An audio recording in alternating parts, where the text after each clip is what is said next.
Hello दोस्तों, कैसे हो आप सभी। आशा करती हूँ आप सभी स्वस्थ होंगे। मैं आप सभी का अपने चैनल हिंदी क्लासेस में बहुत बहुत स्वागत करती हूँ।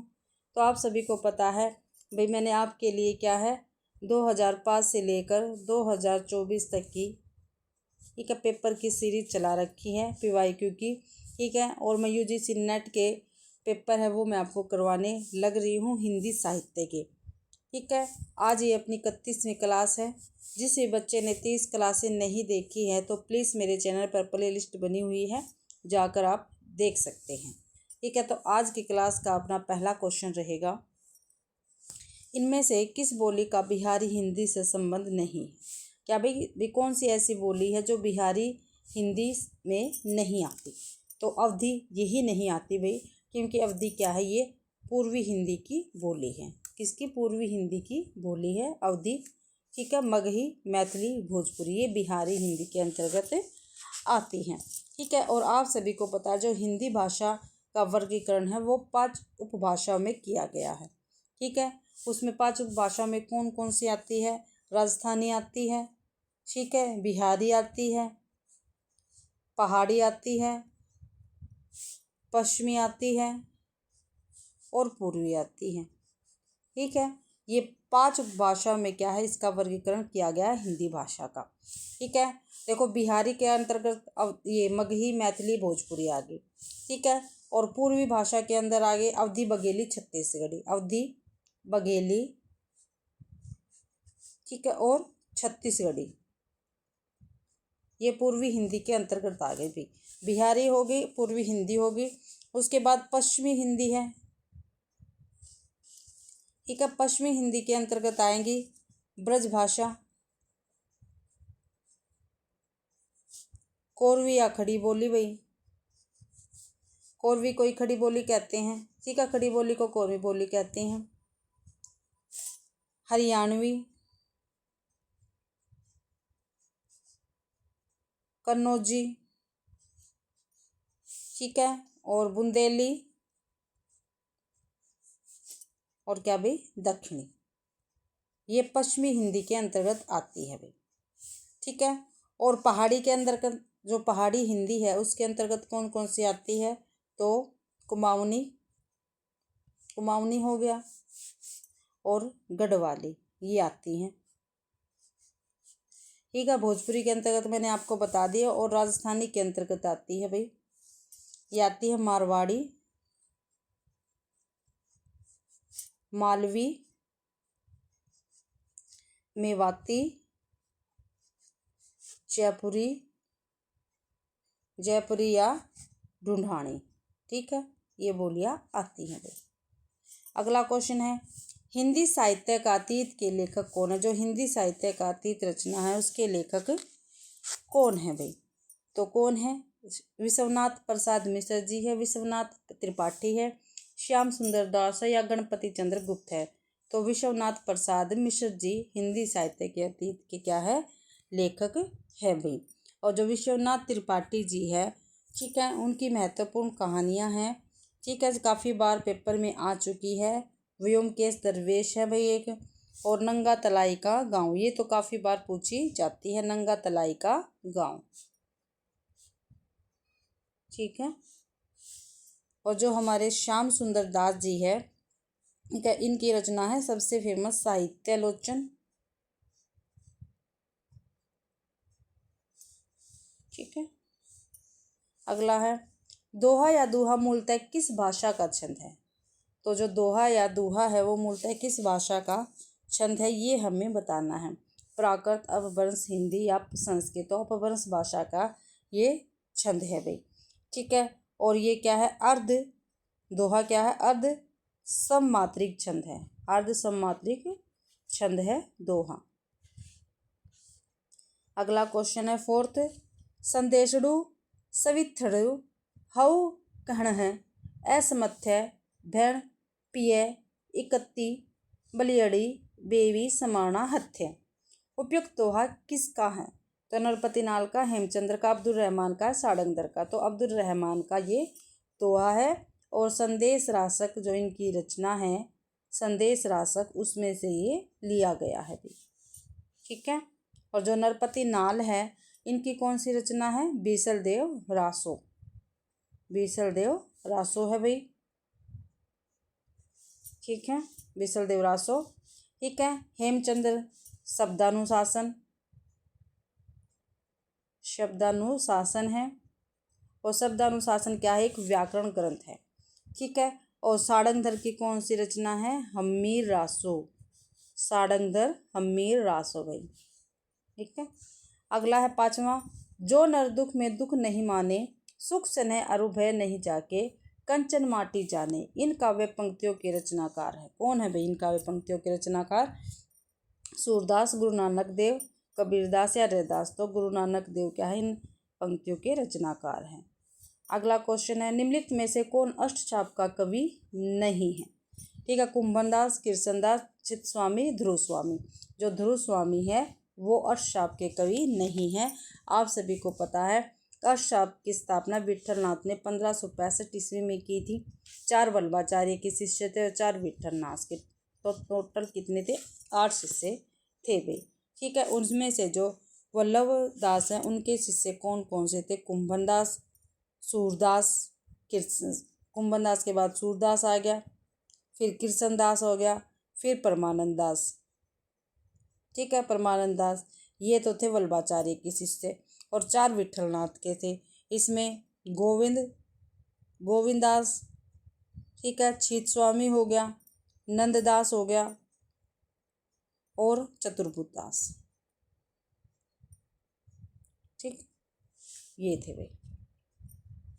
7वां है, तुम नीके दूही जानत गया, चलिए कुंवर रसिक मनमोहन, लागो तिहारो पेया। इन काव्य पंक्तियों के रचनाकार है सूरदास, कुंभनदास, नंददास, परमानंद दास। तो इन काव्य पंक्तियों के रचनाकार है भाई कुंभनदास। बी ऑप्शन अपना ठीक रहेगा। अगला क्वेश्चन है, निम्नलिखित में से कौन हनुमान चरित्र का रचयिता है? हनुमान चरित्र का रचयिता है भाई, तो नाभादास, तुलसीदास, अगरदास, रायमल पांडे। तो रायमल पांडे क्या है? हनुमान चरित्र का रचयिता रहेगा, ठीक है। और जो नाभादास है, ठीक है, इनकी रचना का क्या नाम है? भक्तमाल। काफ़ी बार पेपर में पूछी जाती हैं, ठीक है। अगरदास की महत्वपूर्ण रचना कौन सी है? ध्यान मंजरी। और तुलसीदास की रामचरितमानस भाई, ठीक है। अगला है 9वां क्वेश्चन, ललित ललाम किसका ग्रंथ है? जो ललित ललाम है वो किसका ग्रंथ है? जसवंत सिंह का, भूषण का, पद्माकर का, मतीराम का। तो ये मतीराम का क्या है? ग्रंथ रहेगा क्या भाई? ललित ललाम मतीराम का, ठीक है। और जो हमारे जसवंत हैं, ठीक है, इनका कौन सा? जसवंत का भाषा भूषण है, ग्रंथ का क्या नाम है? भाषा भूषण है। और भूषण का ग्रंथ का क्या नाम है? शिव राजभूषण हो गया, छत्रसाल दशक हो गया, शिवा बावनी हो गया, ठीक है। और पद्माकर का हिम्मत बहादुर वली हो गया, विरुदावली हो गया, ठीक है, यमुना लहरी हो गया, कली पचीसी हो गया। 10वां क्वेश्चन है, डेढ़ सौ बनाए आय मेलत सभा के बीच, लोक कवित की वो खेल करी जानो। लोक कवित की वो खेल करी जानो, इतनी लाइन भी क्या है पेपर में आई हुई है भाई पहले। ये काव्य पंक्तियाँ किसकी है? तो आलम बोधा ठाकुर दिजदे। तो ये ठाकुर कवि की क्या है? पंक्तियाँ रहेगी, ठीक है भाई, ठाकुर कवि की पंक्तियाँ रहेगी। 10वां क्वेश्चन का सी आंसर अपना बिल्कुल ठीक होगा भाई। अगला क्वेश्चन है, निम्नलिखित में से कौन सा लेखक भारतेंदु मंडल का नहीं है? ठीक है भाई, भारतेंदु मंडल का इनमें से कौन सा नहीं है लेखक? तो प्रताप नारायण मिश्र है, बालकृष्ण भट्ट जी भी है, बद्रीनारायण चौधरी, प्रेमगन भी है, लेकिन राजा लक्ष्मण सिंह नहीं है। डी ऑप्शन अपना ठीक रहेगा। देखो भाई, जो इसमें कौन कौन से? प्रताप नारायण मिश्र हो गया, बालकृष्ण भट्ट भी हो गया, ठीक है, बद्रीनारायण चौधरी, प्रेमगन भी हो गया। इसके बाद भी राधाचरण गोस्वामी है, राधाचरण गोस्वामी भारतेंदु मंडल के कवि है ये, ठीक है। और अंबिका दत्त व्यास ये भी भारतेंदु मंडल के कवि हैं, लेखक है, ठीक है। तो अगला क्वेश्चन रहेगा अपना 12वां,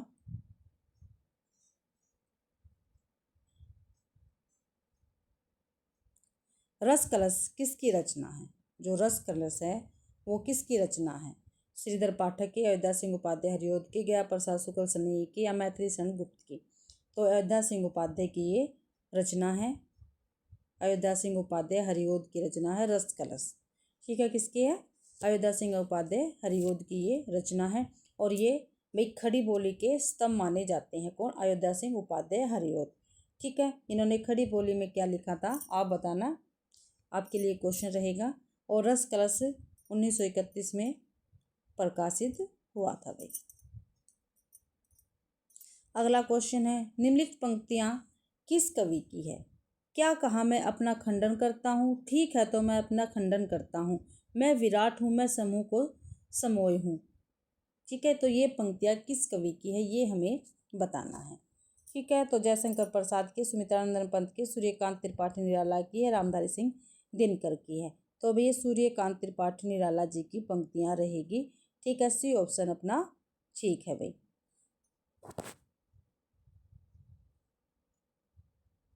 अगला क्वेश्चन है, आज मैं अकेला हूँ, अकेले रहा नहीं जाता, जीवन मिला है यह रतन मिला है यह।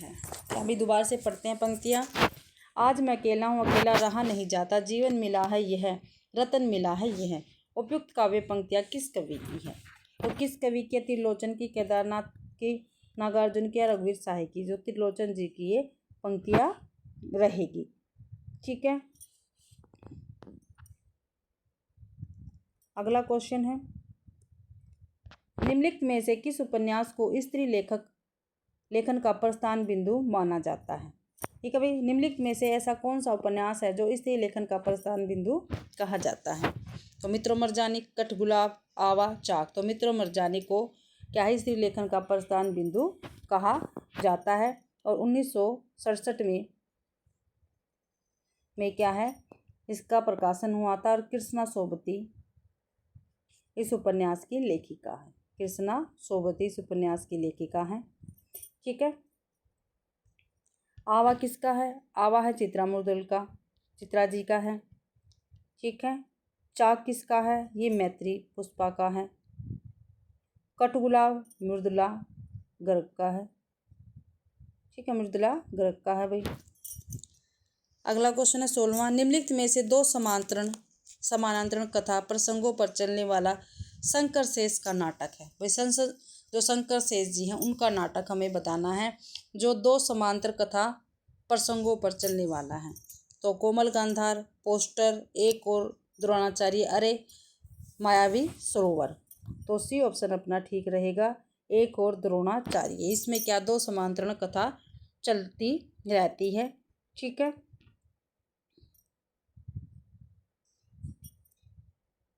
और ये भी क्या है? इनके ही नाटक है, शंकर शेष के। 17वां क्वेश्चन है, कविता करना अनंत पुण्य का फल है, इस दुराशा और अनंत उत्कंठा से कवि जीवन व्यतीत करने की इच्छा हुई। यह संवाद पंक्ति जयशंकर प्रसाद के किस नाटक की? क्या भाई? कविता करना अनंत पुण्य का फल है, इस दुराशा और अनंत उत्कंठा से कवि जीवन व्यतीत करने की इच्छा हुई। यह संवाद पंक्ति जयशंकर प्रसाद की किस नाटक की है?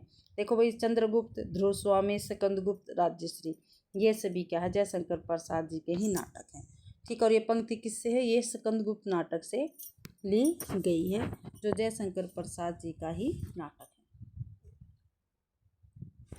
18वां क्वेश्चन है, ठेस कहानी के लेखक है। जो ठेस है उस कहानी के लेखक कौन है? तो फणीश्वर नाथ रेणु रहेंगे।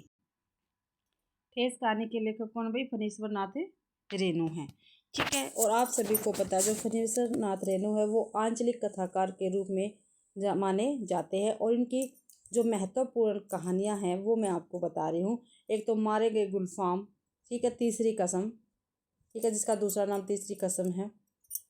ठीक है, लाल पान की बेगम, लाल पान की बेगम, एक आदिम रात्रि की महक, ठेस, पंचलाइट। ये इनकी काफ़ी महत्वपूर्ण क्या है? कहानियां हैं। और इनका सबसे महत्वपूर्ण उपन्यास है मेला आंचल। ठीक है, जो आंचलिक उपन्यास माना जाता है। और जो अज्ञे जी है, ठीक है, इनकी कहानी कौन कौन सी है? एक तो है कोठरी की बात, सबसे महत्वपूर्ण है। कोठरी के बाद विपथगा, शरणार्थी, ठीक है, और जयदोल, ठीक है। फिर अमरकांत जी हैं, ठीक है। अमरकांत की कौन कौन सी कहानी है, काफ़ी बार पेपर में जो पूछी जाती है वो है जिंदगी और जोक, जिंदगी और जोक, ठीक है। औरत का क्रोध, औरत का क्रोध, ठीक है। मौत का नगर, देश के लोग, आदि भाई, ठीक है। और जो मोहन राकेश जी हैं इनकी महत्वपूर्ण कहानियां हैं, ठीक है। एक और जिंदगी, ठीक है, एक और जिंदगी मोहन राकेश की महत्वपूर्ण कहानी में आती है, ठीक है। अंतराल, ये भी मोहन राकेश जी की महत्वपूर्ण कहानी है, ठीक है। नए बादल, जानवर और जानवर, फौलाद का आकाश, ये क्या है, मोहन राकेश की महत्वपूर्ण कहानियां हैं। 19वां क्वेश्चन है, निम्नलिखित में से महावीर प्रसाद द्विवेदी का कथन कौन सा है, ठीक है। महावीर प्रसाद द्विवेदी जी का कथन हमें बताना है कौन सा है, ठीक है। देखते हैं। भाषा संसार का, नाद में चित्र है, ध्वनि में स्वरूप है, ठीक है। ये इनका नहीं है भाई। फिर ये किसका है, ये है सुमित्रानंदन पंत का। किसका कथन है, सुमित्रानंदन पंत का। अगर कभी पेपर में आता है तो आप कर सकते हैं। भाषा संसार का, नाद में चित्र है, ध्वनि में स्वरूप है, यह सुमित्रानंदन पंत जी का कथन है। अगला है, मनुष्य की मुक्ति की तरह कविता की भी मुक्ति होती है, ये भी महावीर प्रसाद द्विवेदी जी का कथन नहीं है। तो भाई ये किसका कथन होगा, ये रामचंद्र शुक्ल जी का कथन रहेगा। क्या भी मनुष्य की मुक्ति की तरह कविता की भी मुक्ति होती है। सॉरी भैया, उनका निराला जी का है, निराला जी का कथन है, रामचंद्र शुक्ल जी का नहीं है, निराला जी का है। और जब परिमल की भूमिका लिखी थी तब उन्होंने ये लिखा था भाई, ठीक है।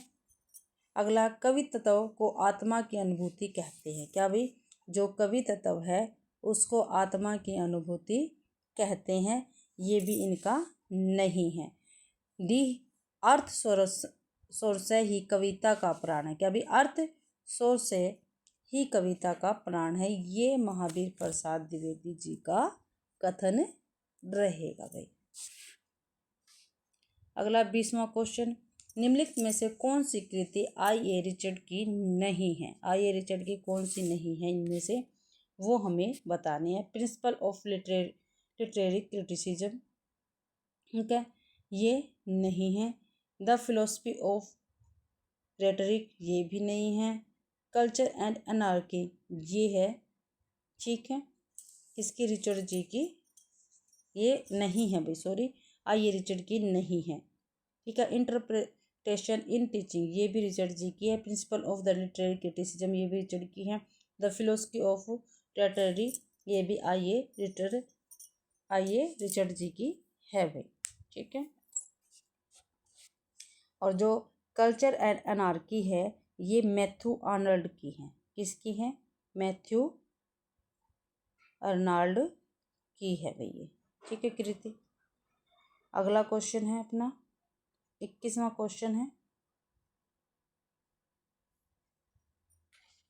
21वां क्वेश्चन है भाई, रचना काल की दृष्टि से निम्नलिखित कृतियों का सही अनुक्रम बताना है, ठीक है। निम्नलिखित कृतियों का सही अनुक्रम हमें बताना है। तो दोहा कोश, श्रावकाचार, संदेश रासक, कीर्तिलता। तो दोहा कोश है ये 8वीं सदी का ग्रंथ है और किसका, सरप्पा का है, ठीक है। श्रावकाचार किसका है, श्रावकाचार 10वीं सदी का और आचार्य देवसेन का ये क्या है, कृति है। संदेश रासक 11वीं सदी का है, अब्दुल रहमान या अद्देमान का है। कीर्तिलता 15वीं सदी की है, ये विद्यापति की है। तो भाई इसके अकॉर्डिंग अपना ए ऑप्शन ही ठीक रहेगा। 22वां क्वेश्चन है, रचना काल के अनुसार निम्नलिखित कवियों का सही अनुक्रम क्या। अभी रचना काल के अनुसार निम्नलिखित कवियों का सही अनुक्रम क्या रहेगा वो हमें बताना है। तो कुतुबुन, ये 1500 भाई, कुतुबुन, उस्मान, नूर मोहम्मद और कासिम साबई, तो जो कुतुबुन है इन्होंने भी 1503 ईस्वी में क्या लिखा था, मृगावती लिखी थी, इसलिए इनको पहले रखा जाएगा। ठीक है, 3 में पहले इसलिए ये कट गया। ठीक है, उसके बाद आएगा उस्मान। ठीक है, 1613 ईस्वी में चित्रावली लिखी थी उस्मान, ये कासिम शाह भी कट गया भाई। ठीक है, उसके बाद आएगा हंस जोहाइर। ठीक है, किसकी है, नूर मोहम्मद की। किसकी है, हंस जोहाइर नूर मोहम्मद की है, कासिम शाह की, सॉरी, नूर जोहाइर। और जो भाई कासिम शाह है इन्होंने 1788 के अंतर्गत, ठीक है, क्या लिखा था, हंस जवाहिर लिखा था, इसलिए फिर तीसरे नंबर पर कासिम शाह आएंगे।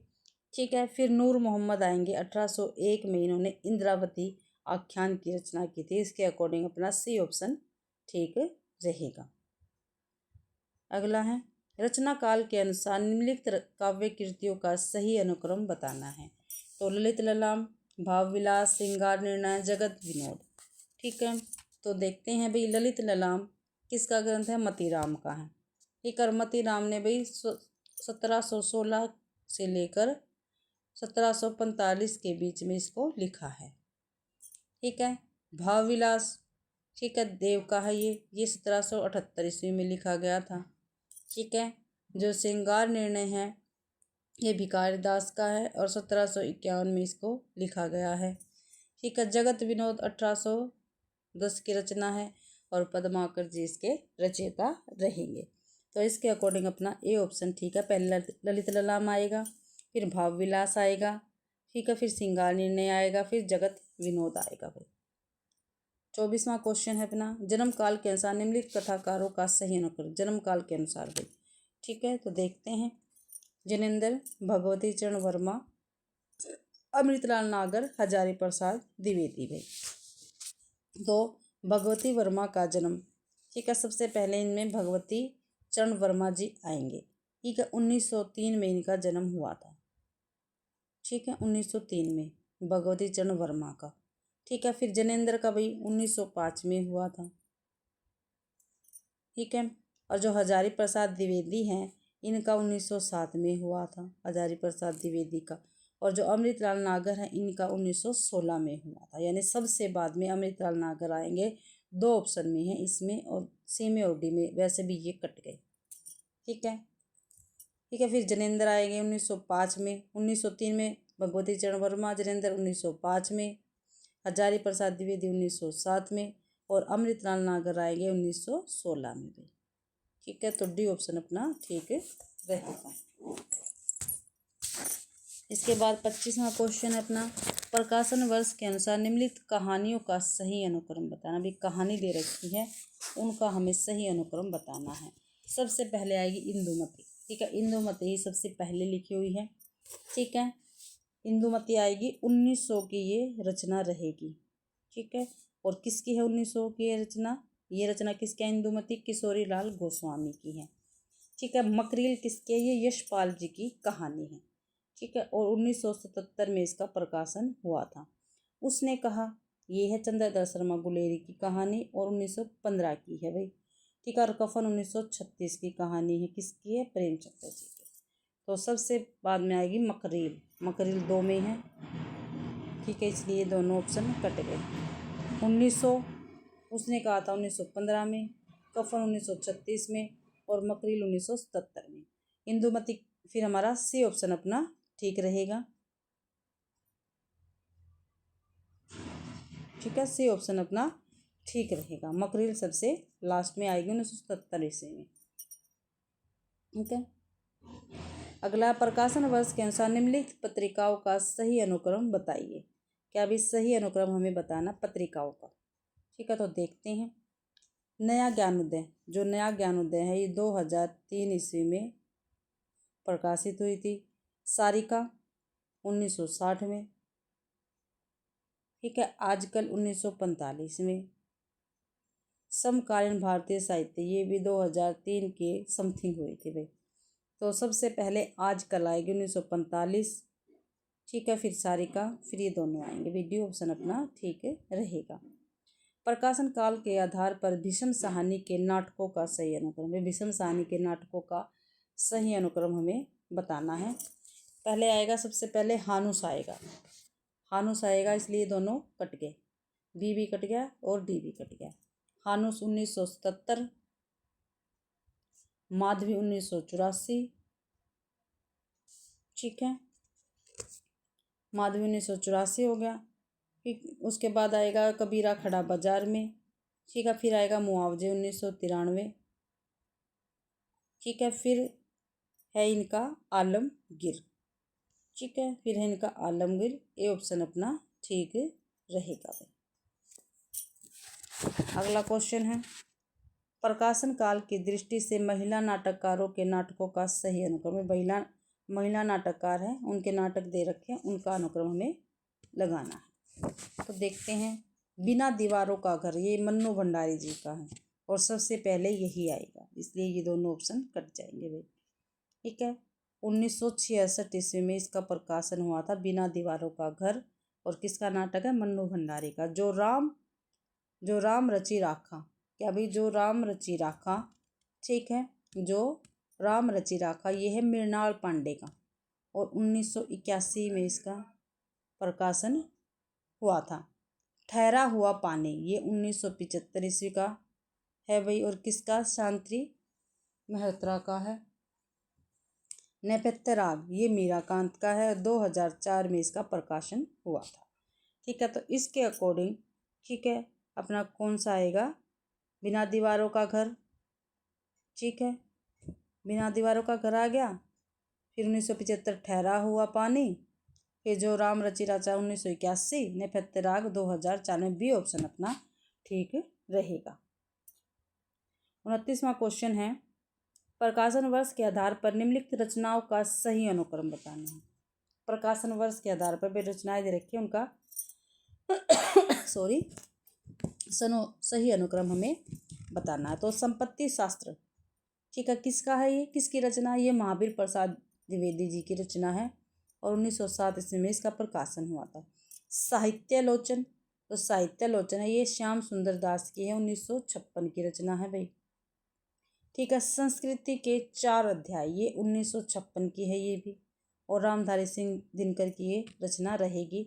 मध्यकालीन बौद्ध का स्वरूप, ये आचार्य हजारी प्रसाद द्विवेदी जी की रचना है, 1970 की ये रचना रहेगी। तो इसके अकॉर्डिंग तो भाई हमारा पहला ही ऑप्शन ठीक है।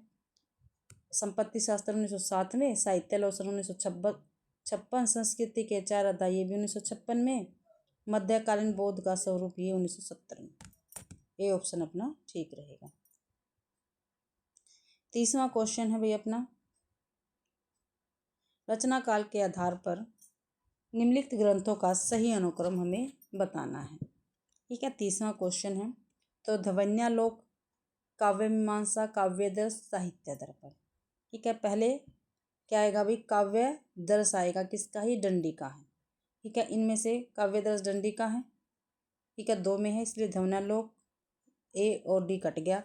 पहला काव्य दर्श, ठीक है, किसका है? डंडी का है, और 6वीं और 7वीं शताब्दी के समथिंग ये आता है, ठीक है। फिर ध्वन्यालोक, ठीक है, ये आचार्य आनंदवर्धन का है, 9वीं सदी का है भाई, ठीक है। काव्य मीमांसा, ये राजशेखर का है, 10वीं सदी की, ठीक है। साहित्य दर्पण, ये विश्वनाथ जी का है और 14वीं सदी का है। तो इसके अकॉर्डिंग बी ऑप्शन अपना ठीक रहेगा। पहले काव्य दर्शाएगा डंडी जी का, ध्वन्यालोक आनंदवर्धन का, फिर काव्य मीमांसा राजशेखर का, फिर साहित्य दर्पण विश्वनाथ जी का, ठीक है। तो बी ऑप्शन अपना ठीक रहेगा, बी ऑप्शन ठीक रहेगा अपना। 31वां क्वेश्चन है, मिलान वाले क्वेश्चन आ गए भी हमारे पास, ठीक है। मिलान करते हैं हम, देखते हैं। रचनाएं दे रखी है, रचनाकारों के साथ क्या है, इनका मिलान हमें करना है, ठीक है। तो करते हैं।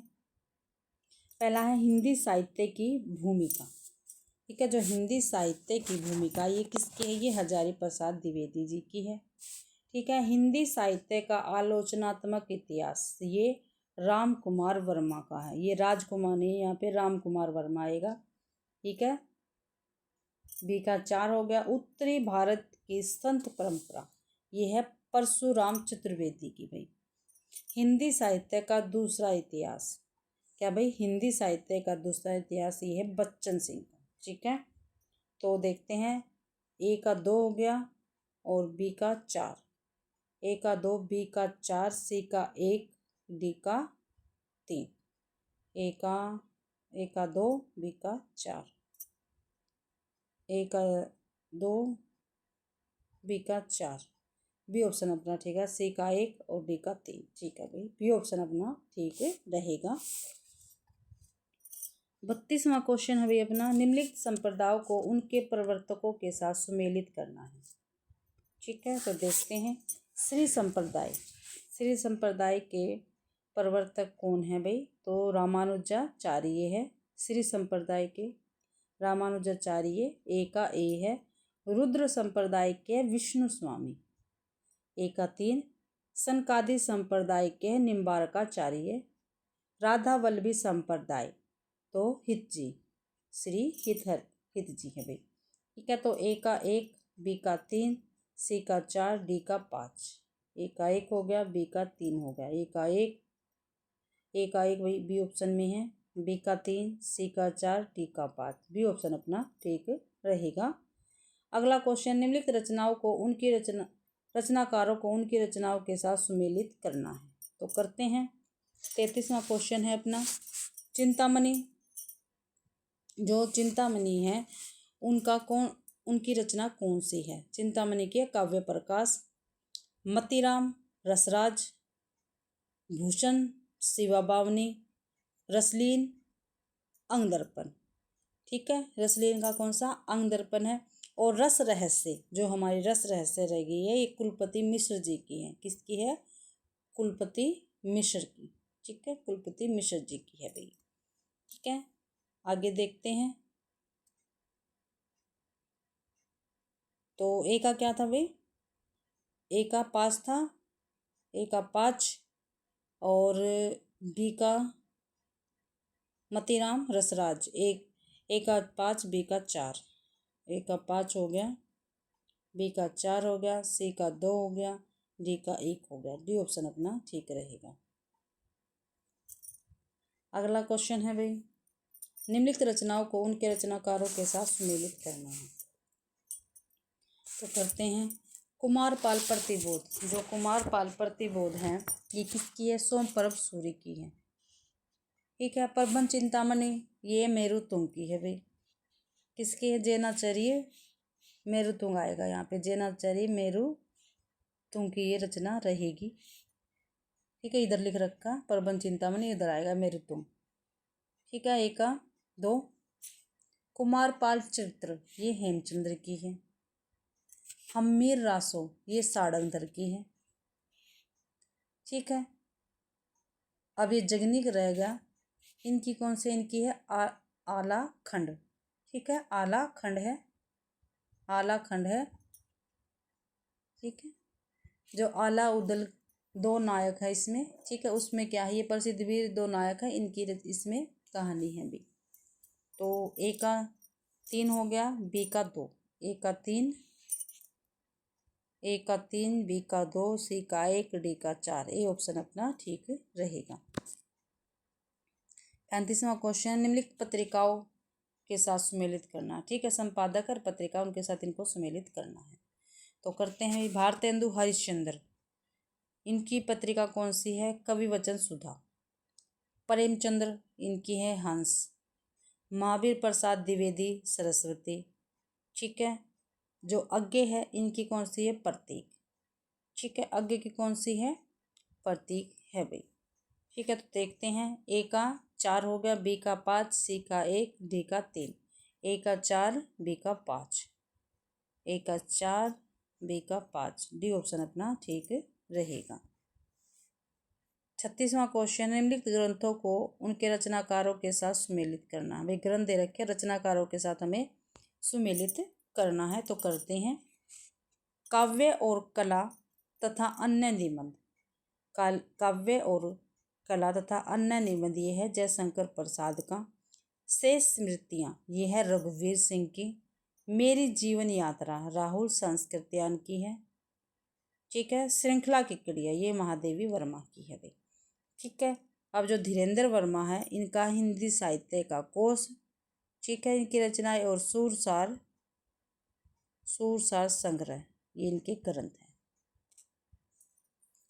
तो ए का 3, बी का 1, ए का 3 हो गया, बी का 1 हो गया, ए का 3, बी का 1, डी सी का 4, डी का 5, सी ऑप्शन अपना ठीक रहेगा।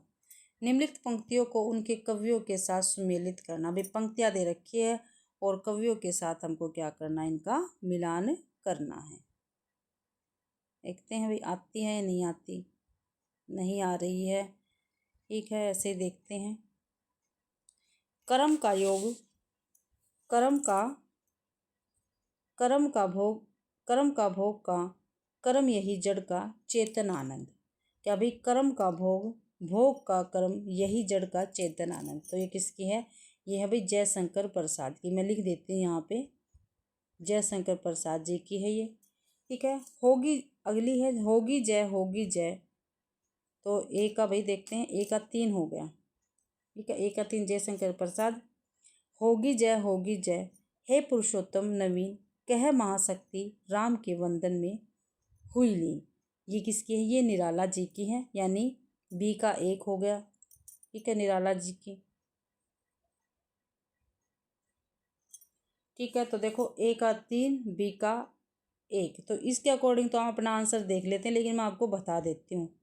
ए का 3 हो गया और बी का 1, तो बी ऑप्शन तो हमारा ठीक है, ठीक है, ये यहाँ पे बता देती हूँ। लेकिन जो ये पंक्तियाँ रह गई हैं मैं आपको वैसे ही बता देती हूँ किसकी है भैया।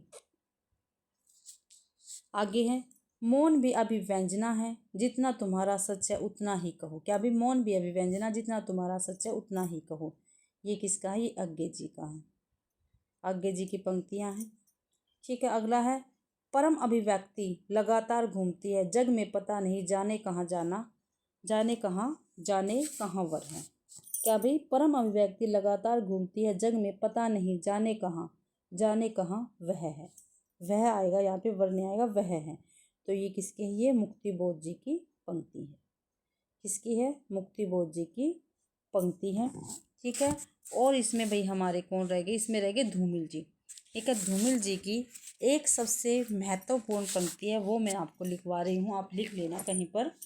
अपने यहाँ की संसद तेली की वह धानी है, जिसमें आधा तेल है और आधा पानी है। लिख लो, अपने यहाँ की संसद, अपने यहाँ की संसद तेली की वह धानी है, तेली की वह धानी है, जिसमें आधा तेल,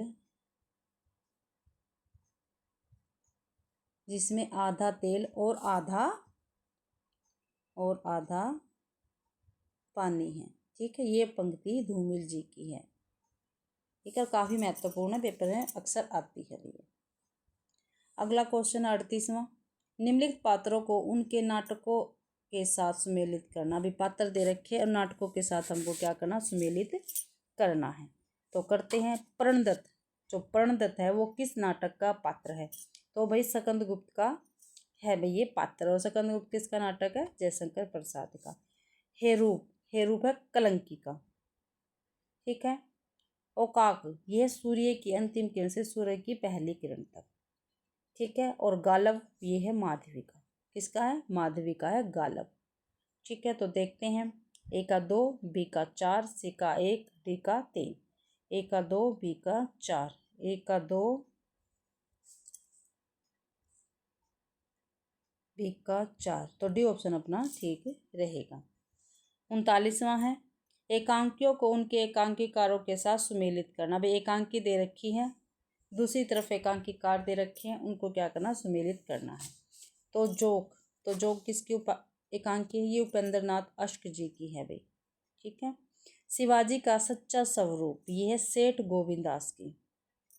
प्रतिभा का विवाह, ये है भुवनेश्वर प्रसाद, प्रतिभा का विवाह भुवनेश्वर प्रसाद।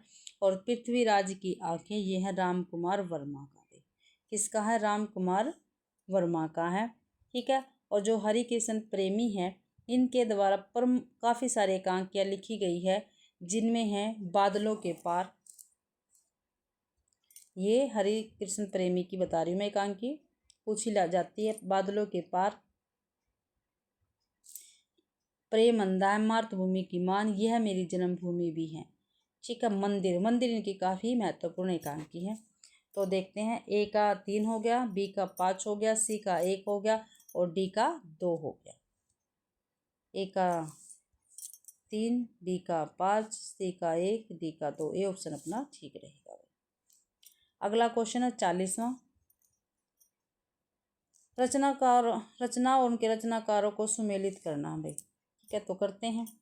काव्य में अभिव्यंजनावाद, काव्य में अभिव्यंजनावाद ये लक्ष्मी नारायण, ठीक है, सुधांशु की। रस पीयूष निधि, यह सोमनाथ की, रस पीयूष नदी सोमनाथ की है भाई। रस कलश अयोध्या सिंह उपाध्याय हरिओद का है।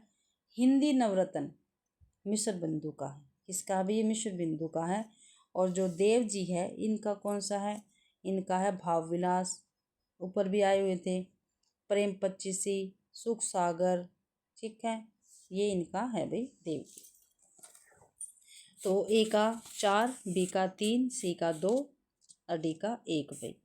तो ए का 4, बी का 3, ए का 4, बी का 3, सी ऑप्शन में, सी ऑप्शन अपना ठीक रहेगा। इसके बाद भाई एक उदाहरण दिया गया है, ठीक है, एक उदाहरण दिया गया है, उसे पढ़कर हमें क्वेश्चन आंसर, नहीं सॉरी, स्थापना और तर्क वाले क्वेश्चन है, सॉरी भाई। ठीक है, स्थापना और तर्क वाले क्वेश्चन हैं हमारे पास, ये हमें करने हैं 41 से लेकर 45 तक। ठीक है, तो देखते हैं। पहला है, दो विरोधी मूल्यों के बीच भटकना और उससे उत्पन्न तनाव को झेलना ही आधुनिकता की एकमात्र पहचान है। ये क्या है, गलत है। ठीक है, ये ऑप्शन बिल्कुल गलत हो गया भाई अपना। तर्क है, इसलिए आधुनिक नाटककार मोहन राकेश के नाटकों में व्यक्ति स्वतंत्रता और चयन की आज़ादी को महत्व मिलता है। ये बिल्कुल ठीक है भाई। ठीक है, तो इसलिए अपना एक गलत है और आर सही है, सी ऑप्शन ठीक रहेगा। अगला, स्थापना और तर्क।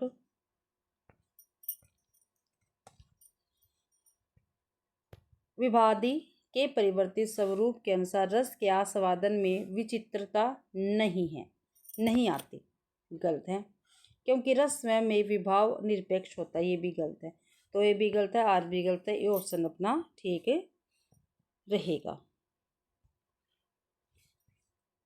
अगला 43वां, प्रतिभा के विस्फोट के लिए रसावेश की आवश्यकता है, किंतु सारे रसिक कवि नहीं बनते। ठीक है, क्योंकि राजशेखर ने रचनात्मक प्रतिभा को कारित्री प्रतिभा कहा है, और जो कुछ ही लोगों में होते हैं। ये भी ठीक है, दोनों सही है, ए भी ठीक है, आर भी सही है, ए ऑप्शन अपना ठीक रहेगा।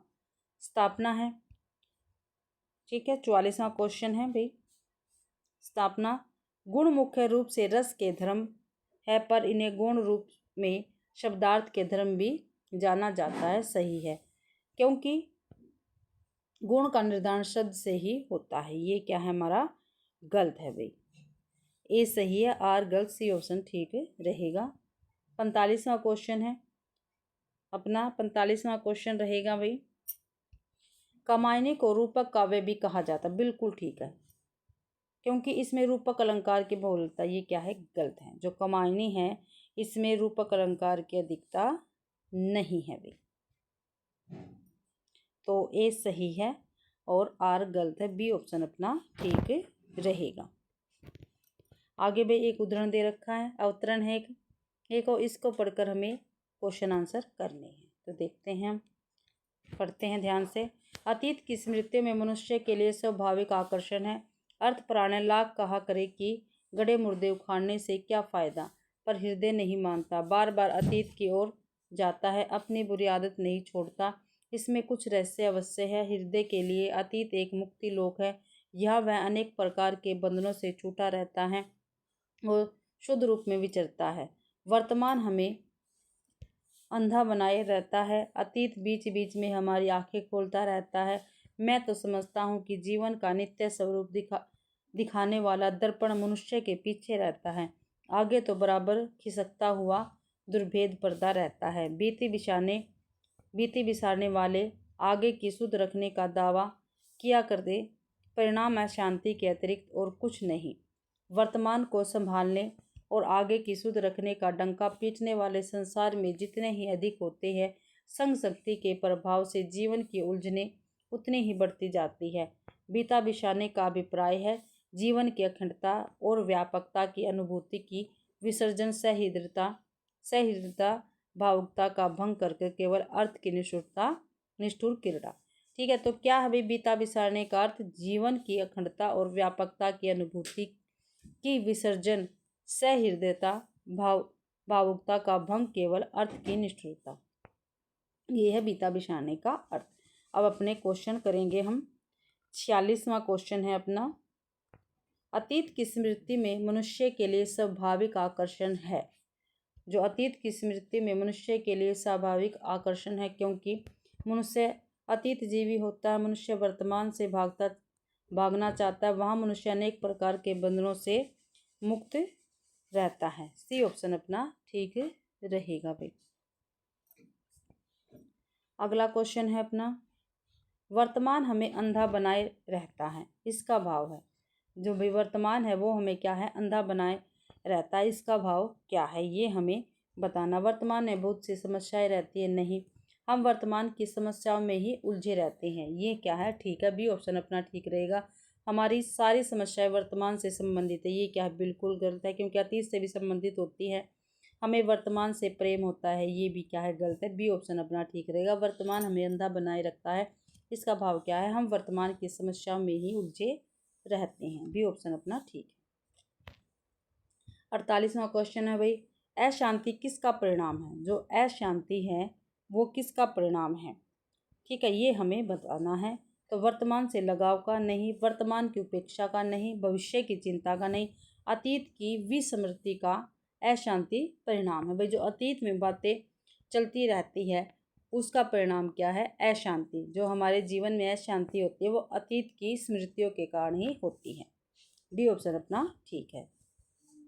49वां क्वेश्चन है, केवल अर्थ की क्रीड़ा निष्ठुर है। क्या भी केवल अर्थ की क्रीड़ा क्या है? निष्ठुर है। क्योंकि वह उलझनों को बढ़ाती है? नहीं। वह अतीत की उपेक्षा करती है? नहीं। वह वर्तमान की अधिक चिंता करती है? नहीं। वह मनुष्य को सहृदय नहीं रहने देती। यही क्या है? केवल अर्थ की क्रीड़ा निष्ठुर है। क्या भी अर्थ की क्रीड़ा निष्ठुर है? क्या है इसका? वह मनुष्य को सहृदय नहीं रहने देती। डी ऑप्शन अपना ठीक रहेगा। 50वां क्वेश्चन है, जीवन का नित्य स्वरूप दिखाने वाला दर्पण क्या है? भाई जीवन का नित्य स्वरूप दिखाने वाला दर्पण क्या है? ठीक है, तो अतीत की स्मृति, यही क्या है? जीवन का नित्य स्वरूप दिखाने वाला दर्पण है। भाई जो अतीत में हमारी बातें होती है उसकी याद क्या है? हमें नित्य क्या है? अपना स्वरूप दिखाने वाला दर्पण है भाई। तो इसी के साथ भाई आज का अपना पेपर कंप्लीट होता है।